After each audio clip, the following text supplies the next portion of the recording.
Reporting from China, we're just about to finish a China trip. We've been here for a little bit more than 2 weeks. We are in Shenzhen right now. We did Beijing, Shanghai, and Shenzhen, and Guangzhou. And the purpose of the trip was to get an understanding for the Chinese car industry, the Chinese autonomous car industry, robotics industry, and manufacturing. So that was the goal of the trip.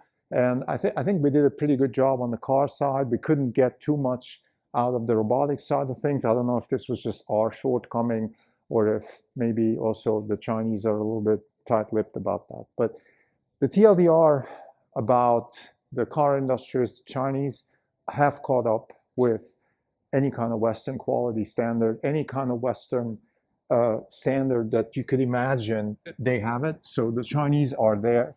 This is a manufacturing powerhouse, not just for cheap clothing for Walmart or whatever, but also for cars. So that's, I think, the number one. Number two, their self-driving technology they have it, and it's pretty good, but it's not more advanced than the US. So there they are at, in some areas at par. I would say that, for example, Pony AI and WeRide and Baidu, they're probably similar to Waymo because also they started at the same time. I'm going to give a little bit more insight into that. These are Baidu spin-offs. And if you go back in history, Baidu, the Google of China, had a similar development in the 2000s, early 2010s, when they jumped on the self-driving car bandwagon and started developing technology. I think the third takeaway is that the actual self-driving technology, which is not the Frankenstein type, rule-based type, 2010s post-DARPA type, but the new type, the computer vision-based Tesla FSD type, that is also available in China. We have test-driven cars like Xiaomi and XPeng and others, and we've seen that they have it. Now it's not as good, and in some areas it's actually much worse than we expected. But it's there and it's coming, and I think we need to take them seriously. I think another really important takeaway from this trip is that China has advanced a lot, but it's also still not the kind of place that threatens the technology stronghold of the United States, because the talent in China doesn't actually want to work here. And that's the biggest takeaway, I think, from the trip. They have phenomenal companies. They have phenomenal tech centers. The West Bund in Shanghai was very impressive with Alibaba's maybe tech headquarters or R&D headquarters or whatever, but some really big presence there. Tencent and other companies, they have a lot of tech. They have ByteDance, of course, with TikTok. But the youth is still not too excited about China. So China still has a lot of shortcomings.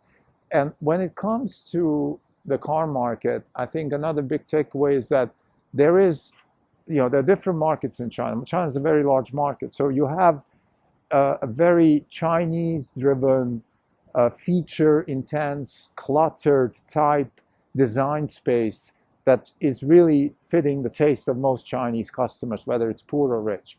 But then there is a niche that the Chinese currently aren't filling, and that is the slick Western design, the Apple enthusiasts, as they call them, and we would put Tesla in that bucket. So that's the market that Tesla has. Now it's Tesla's to lose. And there are companies like Xiaomi that are actually on the verge of also getting into that market. So this is slick design. We've also actually seen some restaurants and even hotels that are native, local neo-Chinese type places that have that Chinese slickness and beauty, but also have the quality. And that's in contrast to most of what you see in China, which is either large buildings, very cluttered, lots of lights. The restaurants are full of slimy food and all that kind of stuff, all that Chinese stuff, the kung paos and all that. It's good. It's not a bad thing, but it's not the slick Western type design. But there's a few places. Now, this is not a travel blog in general, so I'm not going to talk too much about that, but there are some recommendations that I can put forward either in the show notes. I'll maybe make another episode about it. This is not even on podcast. It's November 11, 2025. This is Krim Delco. For the year, we're up 19.2%. The market's up 16.3%. We're outperforming by 2.9%. Now, we've been absent for a while because of this trip. China is an intense place. And I cannot emphasize how intense this place is. It's intense from every perspective. It's intense from, a lot of people, a lot of traffic, a lot of lights, a lot of buildings, a lot of noise, difficulties. People don't speak the language. Our apps don't work here. So even though we use VPNs, it's complicated. It's difficult to order food. Everything is difficult in China. You can imagine Manhattan and LA combined in a city, so you have the high rises and the vastness. Add to that 10 times more people, and they don't speak English, and the apps don't work. So that's China in a nutshell for you. But on the other hand, it's a very positive place. This is my third time that I'm in China, and I'm always incredibly positive about this place because this is a place of progress. This is a place of future bettering. These people want a better future for their kids, in contrast to, unfortunately, what's going on in the United States. Again, I don't want to go too much into what's going on in the United States and the wokeness, but just as a reminder, if we don't get our act together in the United States and in the West in general, in Europe, Australia, New Zealand, etc., if we don't actually do what's right for our future generations, if we keep wasting money, if we keep complacency, if we keep this DEI nonsense and woke nonsense going, the Chinese will eat us alive because they don't have any of that stuff. They have their own socialism, but their socialism is based on everybody works. And there's a very hardcore meritocracy here. This is not the kind of socialism where, like on our side, where we're encouraging people not to work. We're asking the rich to pay for the poor so they don't work. That kind of thing is not happening here. So now, let's get to the actual takeaways. Again, the manufacturing base in China is not, this is not news. I think everybody knows that China has a manufacturing base to build electronics and to build cars and all that stuff. But they also have a native manufacturing base that is able to build world-class cars. They can do that. The jury is still out in the open of how good they are and how lasting they are and what the aftermarket is and the service and how they, whether they fall apart and what if they do fall apart. But I think we have to give them the benefit of the doubt. And even if they're maybe not there yet, they're only a few iterations away from having world-class cars that are presentable and that work and that are really actually good products.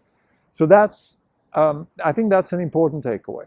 On the tech side, there is two levels of self-driving. There's the L2 and the L4, as they call it.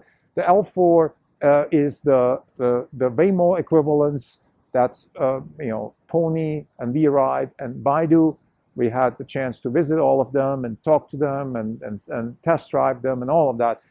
It works perfectly. It's very well done.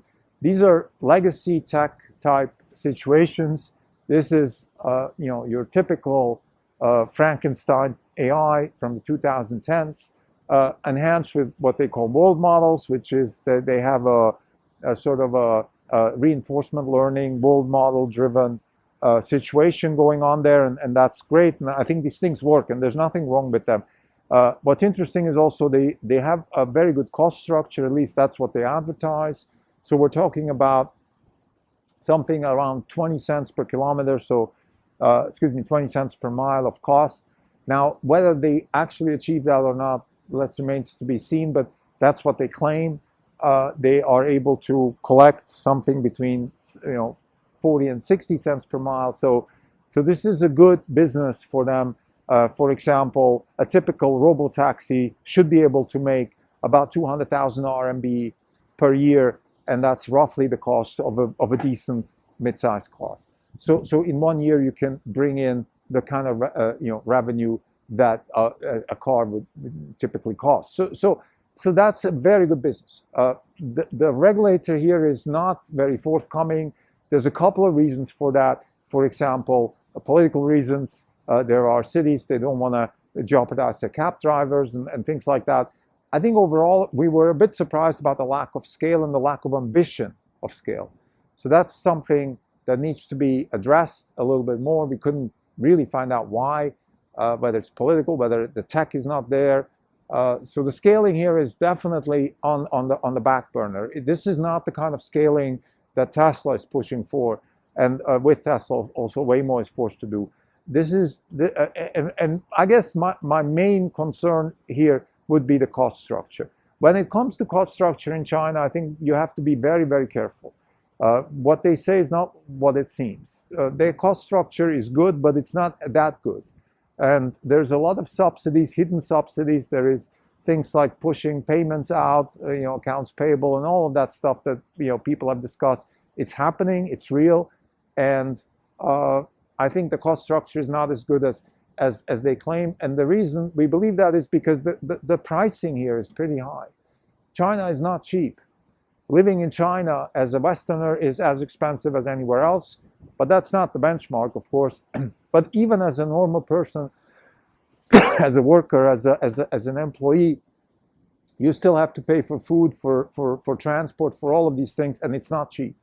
And if you were in an area like the West Bund in Shanghai, where all the tech people are, the coffee there is $4 US. This is same salaries, same everything. So that makes us believe that the cost structure in China for top talent, for top everything, is not as good as they claim it is. So China has built a massive capacity of cars. I think that is also known. That's not news. But I think what we'd like to highlight is that there is always, very important in China, is the provincial competition, and that leads to this overcapacity. So every province wants to have their car manufacturing, and therefore there is a risk of oversupply. I think there is definitely a risk of oversupply. This brings us to the most important point, I think, for Tesla, and that is, again, Tesla has a niche to fill, which is the slick Western Apple enthusiast design. People are buying iPhones left and right. The iPhone stores in Beijing and Shanghai are full. I mean, the Apple stores, sorry. So that's happening. The Tesla showrooms are, they're not full like the Apple store, but there's interest in Tesla. It's not like the market is collapsing, but there's a lot of competition, and Tesla has to position itself as the Western slick company with advanced tech, which is what they do. But I think I would just re-emphasize that. Now, talking about the tech and the self-drive. First, we did test drive the full self-drive in Shanghai. So we drove a Tesla with full self-drive, and it was working really well. So that's there. It's actual real, and it's working with scooters and people and pedestrians and all of that stuff. Everything is fine. They're not advertising it at all. So that's, Musk said on the shareholder meeting that they have partial approval and they will get full approval for FSD soon. And I think then they will also market it. So that's one thing that needs to happen. I think in general, now a few general comments about the tech space in China. I think the Chinese tech is certainly not as developed as US tech in every which way. The backbone, the infrastructure, it's there, it's very good, but it's not as good. And most importantly, the front end, the UI, is very bad. In most cases, actually horrible. And whether that's cultural, whether that's whatever, that's hard to say. But that's one thing that Western companies have definitely they're ahead, and that is this slick functionality that Western Silicon Valley-based software companies have developed. Whether it's Google or Tesla or Apple and many others. This is not present here, and it's a niche. It's an opportunity to be grasped. So, to summarize, our trip to China has been incredibly insightful. Actually, from the tech perspective, we really focused only on tech, so we haven't spoken about macro and the steel industry and banks and insurance and none of that stuff. We really focused on tech. We went to where the tech companies are. We ate where the tech people eat, and we drank their coffee. We hang out. We try to live for 2 weeks, spend time with the tech space. We met the people. We met researchers at Tsinghua University. We met researchers from Hong Kong University. There's a lot of excitement here in China, but there's also always this like, if I could, I would go to the US. So that's still intact. The Western style software development is not here yet. There's a native software development culture, which in my opinion is a little bit outdated. So there's an opportunity there for Western companies, particularly for Tesla, to grab that market. I think lastly, and I think I want to actually, an adjacent episode we'll talk about this, but I just want to mention it here, and that is the comment that one of the persons that we met made, which is that the Chinese entrepreneurs, the typical Chinese entrepreneur doesn't have the desire or the ability to disrupt industries. That's not in their DNA. They want to come up with something and then very quickly make money. This is the typical DNA of China, and that is an opportunity again that the Chinese, should be grasping. They're not right now, and that's something that U.S. companies can certainly still have a leg up. That is to cross that chasm, to get through the valley of death, and then make money on the other side with a larger, more, with larger investments, more risk, like that kind of risk taking that certainly Elon Musk is propagating, and others, not just him, but this ability to invest and build bridges into the future that might not be very obvious right now. This is something that is certainly also lacking here. It might come, but right now we don't see it, and that's been a surprise actually. And I think that's related to the fact that there is not as much of a desire for young Chinese people to work in China as we would have thought. Thank you.